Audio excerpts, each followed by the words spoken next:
Welcome to This Week in West Hempstead, your single source of news and information where we explore and discuss what makes this town tick. This week's podcast is sponsored by Giordano Garden and Nursery. I am Dan, your local guide. Here are your hosts, David and Norm. Take it away, gentlemen. Thank you, Dan. And hi, I'm David Kirshner. And Norm Case. Norm Case. And welcome to This Week in West Hempstead. We're really happy to be broadcasting from you in beautiful downtown West Hempstead. Yeah, a lot happening this week. It's been an incredible week. You know what? I think the best thing to do, Norm, is just kind of jump into the stories. Sure. I attended the virtual board meeting for the library, as did about 20 other people from the community. The big topic that everyone was concerned about were masks. And the first vote that the board took was to do away with masks. That was pursuant to the CDC guidelines and the governor's mandate on school masks. So people were pretty happy to hear that the masks are gone. Yeah, you know what? It's about time. So let's just stop there and we should celebrate. You know, it's great. Omicron is on the way out. I think they're going to take it one step further. They want to actually open up the public areas. There's a lot of seat requirements that have been mandated out. And it's about time to open those public areas back up. I think they took an executive board meeting on Monday night. We should be hearing about it on their weekly blast, their email blast. I think that comes out on Friday. And I'm quite sure they're going to open up most of the library back to pre-pandemic. Yeah, you know what? It used to look like a crime scene. I couldn't believe it. Back in the day, like yesterday, you'd walk in and there's yellow tape all over the place. You couldn't even sit down.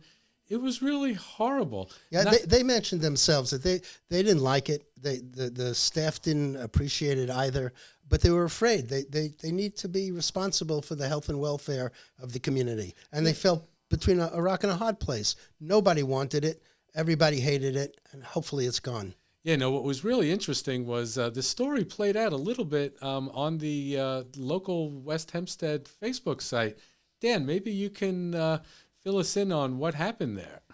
Well, I will say there was great consternation expressed by a lot of people here, and I don't know. I think at this point it seems pretty clear that they can put away their torches and pitchforks, because it seems, based on what you're saying, Norm, that they pretty much agreed with them and made the switch almost immediately. Yeah, they were actually very nice about answering questions for the community. They opened a chat line, and every single one of the questions that people brought up, they were more than happy to address and address fully. So my hat's off to them. Thank you very much for all your help, and welcome back, West Hempstead. So now if they can only get rid of those overdue books. Now, that's something that they really need to work on. They are considering dropping the penalties. Get out of here. Yeah, that's impossible. The local directors of libraries are having meetings.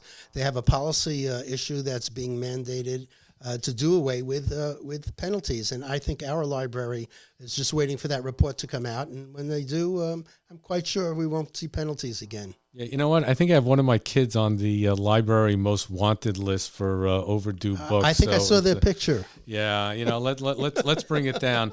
You know, on the southern end of West Hempstead, we have the Hempstead State Lake Park, and it's been going through some major upgrades. Norm, what's going on? I love that place. There's so much going on behind the scenes that you don't even see. But what you can see, and you'll see it on our website, is there are pictures of a kayak launching site. They have a fishing pier. I've never seen anybody working off of a fishing pier in that lake, but it is available now. And there are bike paths, there's basketball, there's tennis, pickleball, right, David? Yeah, pickleball. You know, I can't wait. I was there on Sunday. It was 10 o'clock in the morning. It was freezing cold outside. Everyone was playing pickleball. The courts were all full. It was amazing. Everyone was having a great time. People coming out of hibernation. You can ride your bikes there. There's a dog run.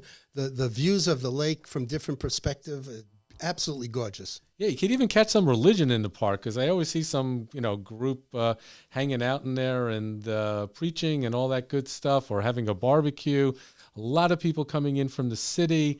It's just a great place to have a great fun time. And now the educational center is just opened, right? So Yeah. is there any indication as to how much longer they're going to be at work here, or are they basically done at this point? Yeah, so according to the sign, it says that the work is going to be completed in the summer of 2022, which is right around the corner.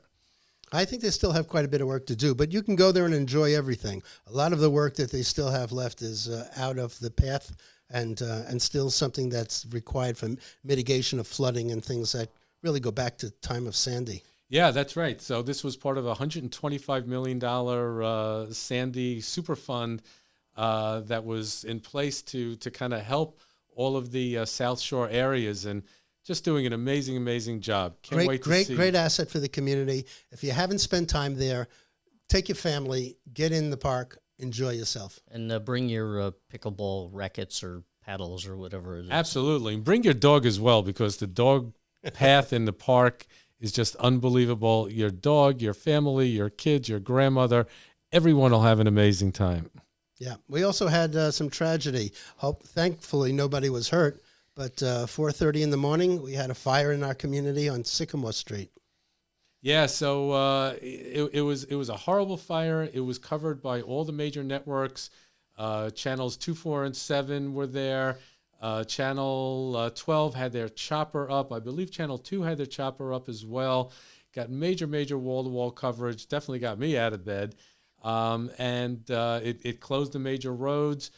This was really a tragedy for the family. Completely gutted out. Hopefully they can rebuild this house, but from what I could tell, it's just going to have to be gutted out. Well, you can see on our website, they've boarded up every window. They had 2 to 3 fire companies working this fire. They contained it, thank God, and nobody was hurt. So good time to remind you about smoke detectors. Smoke detectors, batteries need to be changed once a year. If you didn't do it New Year's Eve, turning the clocks back, you need to think about that.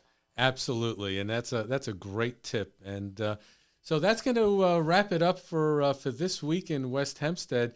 Norm, thank you so much for joining us, and Pleasure to be with you. It's been a great first episode, and we look to keep on going. And Dan, thank you so much as well, and have a great night. Good night. Thank you, everyone, for watching. Join us next week at WestHempsteadEcho.com. To sponsor this and other shows, please reach us at sales@WestHempsteadEcho.com.